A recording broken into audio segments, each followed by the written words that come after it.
Bismillahirrahmanirrahim. Assalamu alaikum and a very warm welcome to my virtual class. I am Safia Sultan, your online history instructor for class 8.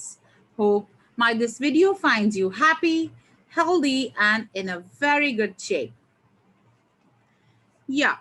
So let's talk about the well-being children. I know it's very hard these days and I have here some tips to share with you to beat the heat. So, children, the first thing is to avoid hot beverages and spicy foods and wear lightweight, loose fitted clothes. Keep yourself hydrated at all times. Take regular cool showers. Use technology to stay cool. You can use your AC, your fan, whatever is possible. Eat cold and hydrating food and preferably take seasonal fruits. Make sure you get enough rest and utilize shade by using hats and umbrellas. And I will also add to this that avoid unnecessarily going out of your house and stay inside to keep yourself safe from the anger of this heat. So I hope you all be a very safe summers. And now let's move to the today's topic. Yes, children. In this week, last week's also, we have started discussing the agreements, disagreements, and deadlocks in India. And if you remember, in the last class, we mainly discussed about the Government of India Act of 1935, which served as the Constitution of India. Children, I just wanted to make you people revise in mind that British were trying to bring in the constitution making process Indians this time. And for this reason, they sent the Simon Commission to India and they wanted Indians to meet with the Simon Commission and come up with their ideas about the future constitution. But Simon Commission was a complete failure because none of the Indian leaders met Simon, and even they rejected the Simon Commission and wanted Simon Commission to go back. Then we had the All Parties Conference, which was again a failure, and then this task of constitution making was given to Nehru. Constitution designed by Nehru, we remember as the Nehru Report, which was completely favoring the Hindus. And then, as a result, Jinnah has to come up with the 14 points. Children, if we talk about the 14 points, they were also not accepted by the Hindus. And as a result, we had the round table conferences in London. And again, the three roundtable conferences were a complete failure because they could not end up in any result or any sort of future constitution making. And finally, the constitution making task was taken up by the British and they decided it in the Government of India Act of 1935. Children, we all know that since British were desperate to get the constitution, the reason why they wanted the constitution was that on the basis of that constitution, they wanted to hold elections. And since Indians were not deciding upon the constitution and they made the constitution in 1935, they immediately held elections in 1937, which we have discussed in our last class in very much detail. Shortly, I will tell you that when we see the results of the 1937 election, we can notice that Congress won many seats and became a prominent party, leading ruling party of India.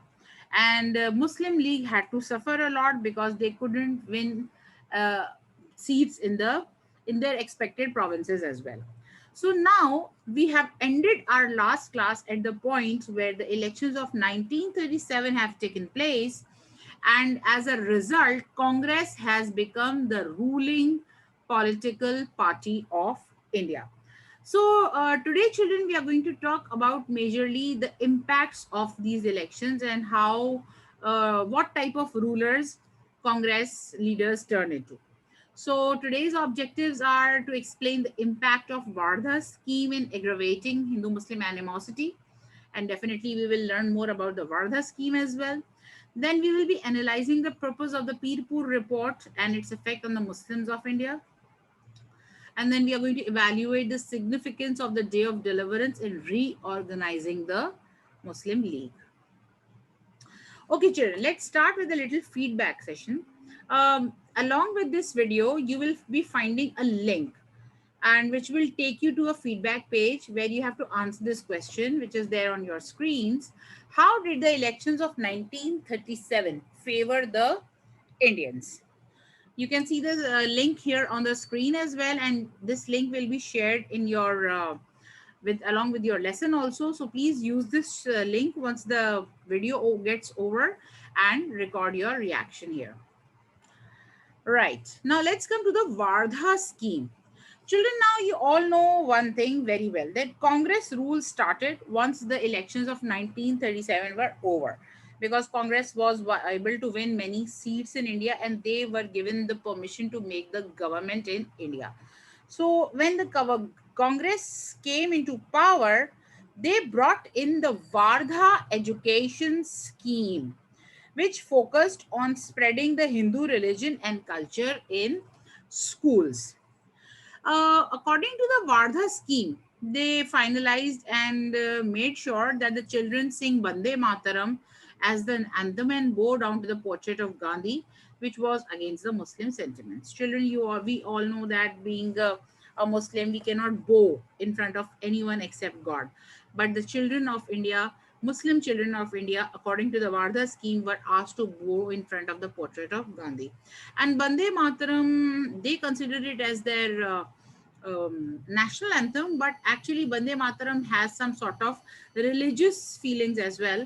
So Muslims were not very much happy and contented with singing Bande Mataram. Vidya Mandir scheme was introduced, and then Congress flag was hoisted on public buildings everywhere, and policies that were adopted were against the Muslim sentiments. Cow slaughter was banned in Bihar.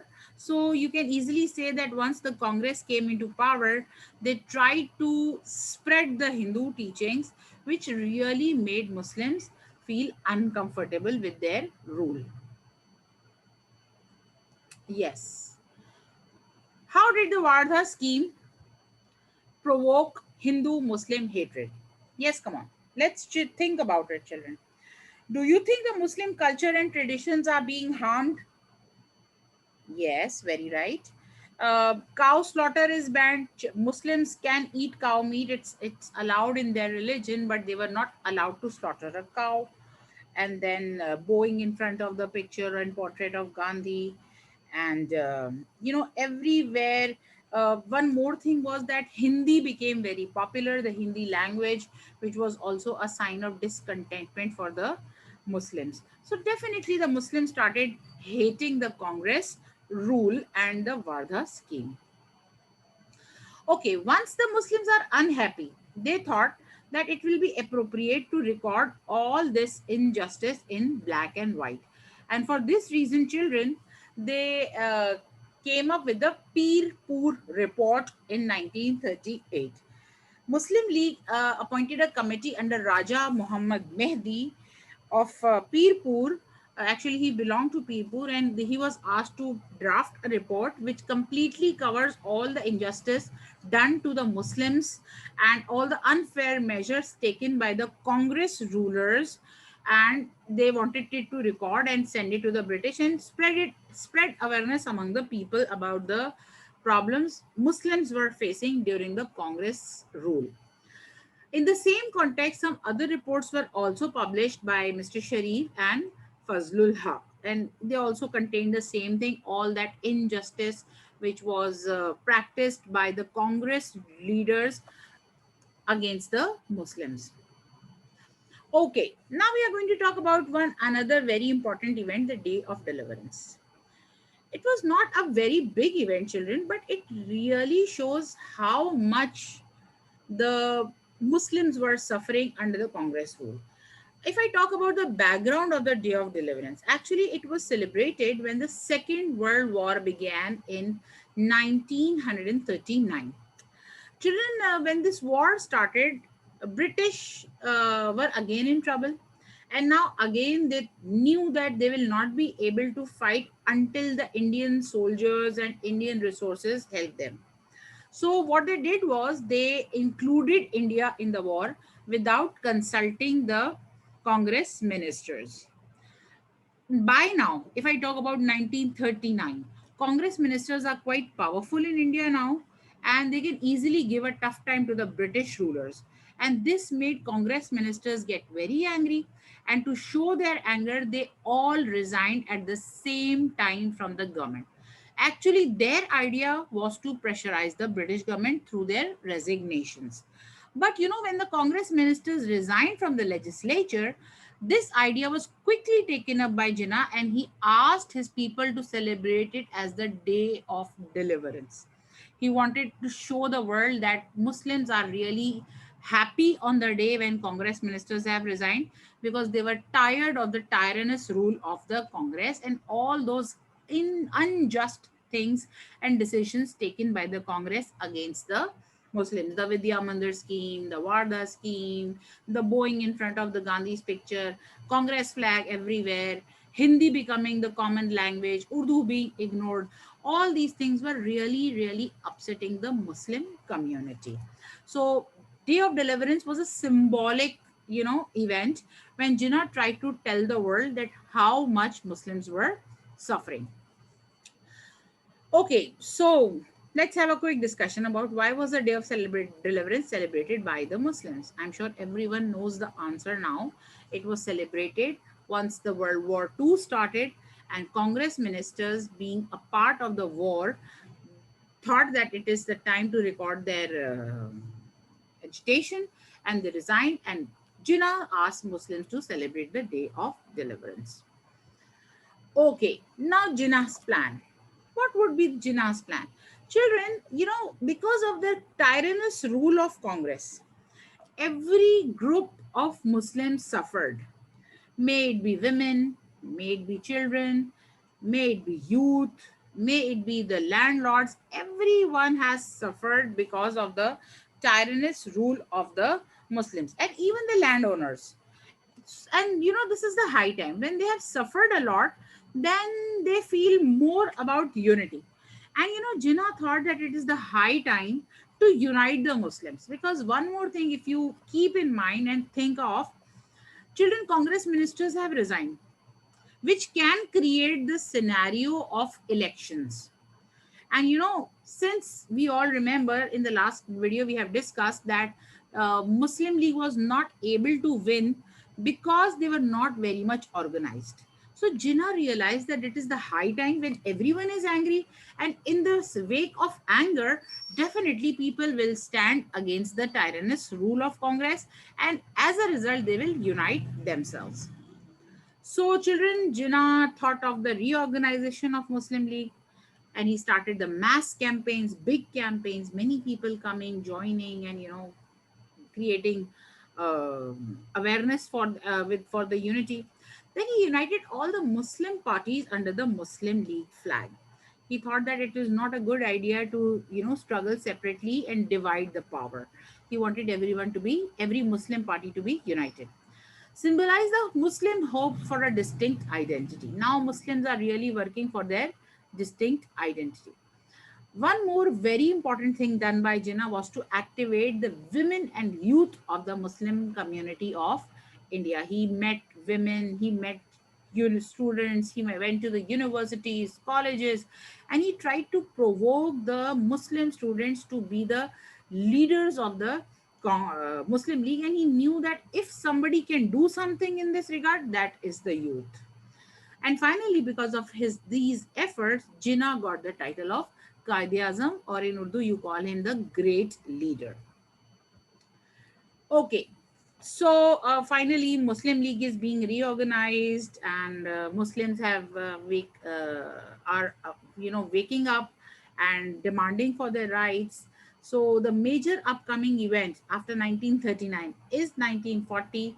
Children, Muslims are united now and heading towards their ultimate goal of demanding freedom, which will definitely take them to the Minto Park of Lahore in 1940, where the Pakistan resolution was passed. Inshallah, in the next lesson, we will discuss in detail more about this event. and get to know about the making of Pakistan. Till then, children, take special care of yourself. Allah Hafiz.